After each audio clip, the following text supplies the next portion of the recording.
सर्व श्रोत्यांना आदरपूर्वक नमस्कार. आजच्या भागामध्ये आपण पाहणार आहोत शंखचूडाची कथा.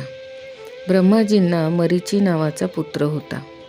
त्याचा पुत्र कश्यप हा धर्मात्मा होता. दक्षाने आपल्या 13 कन्यांचा त्याच्याशी विवाह लावून दिलेला होता. कश्यपाच्या स्त्रियांपैकी एकीचे नाव दनू होते. ती अतिशय सुंदर व पतिव्रता होती. तिला अनेक बलवान पुत्र झाले. त्यातीलच विप्रचित्ती हा एक होता. परंतु त्याचा पुत्र दंभ हा धार्मिक वृत्तीचा आणि विष्णुभक्त जितेंद्रिय असून देखील त्यास पुत्र नव्हता. म्हणून त्याने शुक्राचार्यांना गुरूकडून त्यांच्याकडून उपदेश घेतला आणि तो पुष्कर क्षेत्री निघून गेला. त्या ठिकाणी त्याने बरीच वर्ष तपश्चर्या केली. त्या तपश्चर्येच्या प्रभावाने त्याच्या मस्तकातून अत्यंत दुस्सह्य असे तेज प्रकट झाले. त्या तेजामुळे देवांना आणि मुनींना फारच त्रास होऊ लागला. सर्वांना हा प्रश्न पडला की हे एवढे प्रखर तेज कोणाचे आहे. त्यावेळेस त्यांना श्रीहरी विष्णू यांनी सांगितले की दंभ नावाचा एक दानव माझा भक्त आहे आणि तो पुत्रप्राप्तीसाठी तपश्चर्या करत आहे. मी त्याला वर देऊन या तपापासून निवृत्त करतो. त्यानंतर श्रीहरी पुष्कर क्षेत्री गेले आणि त्याला दर्शन दिले आणि त्याने मागितल्याप्रमाणे महाबलवान, महापराक्रमी आणि देवांनाही अजिंक्य असा पुत्र तुला प्राप्त होईल असा मनोवांछित वर त्यास दिला. दंभ तपश्चर्या पूर्ण करून त्यानंतर घरी गेला. काही दिवसांनी त्याची पत्नी गर्भवती झाली व ती त्या तेजाने झळकू लागली. सुदामा नावाचा श्रीकृष्णांचा मित्र राधेने शाप दिल्यामुळे तो दंभ पत्नीच्या पोटी गर्भरूपाने आला होता. त्यानंतर योग्य वेळी प्रसूत होऊन त्या साध्वीने एका श्रेष्ठ पुत्रास जन्म दिला. पुत्रप्राप्तीनिमित्त मोठा उत्सव त्या राजाने साजरा केला. पुढे एका दिवशी थाटामाटात त्याचे बारसे करून त्याचे नाव शंखचूड असे ठेवण्यात आले. हळूहळू शंखचूड मोठा होत होता.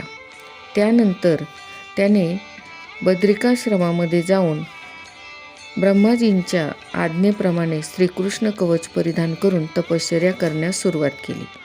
त्याची तपश्चर्या सिद्ध झाली आणि त्यानंतर ब्रह्माजींनी त्यास अशी आज्ञा दिली की धर्मध्वजाची कन्या तुलसी ही तपश्चर्या करत असून तू तिच्याशी विवाहबद्ध हो. त्यानंतर शंखचूड हा तुलसीशी गंधर्व पद्धतीने विवाहबद्ध झाला. परंतु दानवी स्वभावामुळे काही काळानंतर त्याने इंद्रपुरी हस्तगत केली आणि स्वर्गलोकावर देखील आपले अधिराज्य स्थापन केले. त्यानंतर शंखचूडाचे सर्व देवांशी घनघोर असे युद्ध झाले. युद्ध झाल्यानंतर आता शंखचूडाचा वध करणे हे मात्र गरजेचे होते. शिवप्रभूंनी त्यावेळेस त्याच्या वधासाठी एक महातेजस्वी असा त्रिशूळ धारण केला. परंतु तो त्रिशूळ चालविण्यासाठी सर्व देवांनी विरोध केला, कारण संपूर्ण ब्रह्मांड त्याच्या तेजाने नष्ट झाले असते आणि शंखचूडाने कृष्ण कवच परिधान केलेले असल्यामुळे त्या त्रिशूळापासून देखील त्याला मृत्यू नव्हता. शेवटी श्रीहरींनी एका ब्राह्मणाचे रूप घेऊन त्याच्याकडून दानामध्ये ते श्रीकृष्ण कवच पुन्हा प्राप्त केले. त्यानंतर शिवजींनी शंखचूडाला मारले. शंखचूडाचा वध झाला. त्यानंतर ही बातमी शंखचूडाच्या राजमहालामध्ये पोचविण्यात आली.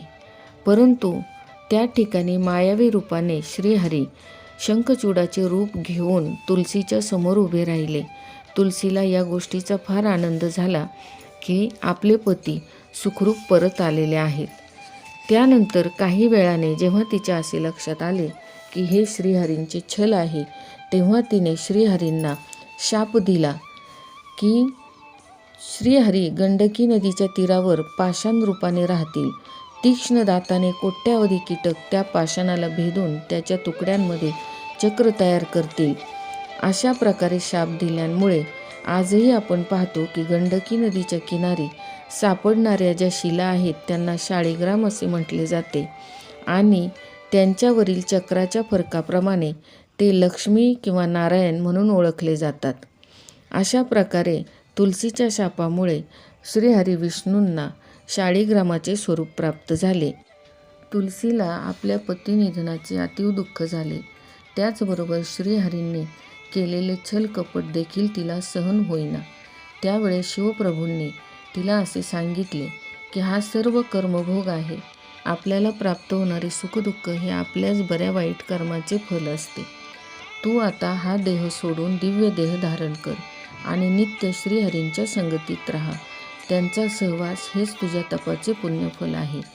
तिने देहाचा त्याग करताच तिचे गंडकी नदीमध्ये रूपांतर झाले आणि तिच्या प्रवाहातील शिला म्हणजेच श्रीहरी विष्णू हे शालिग्राम म्हणून सगळीकडे पूजेमध्ये पुण्यदायक म्हणून समजले जाऊ लागले.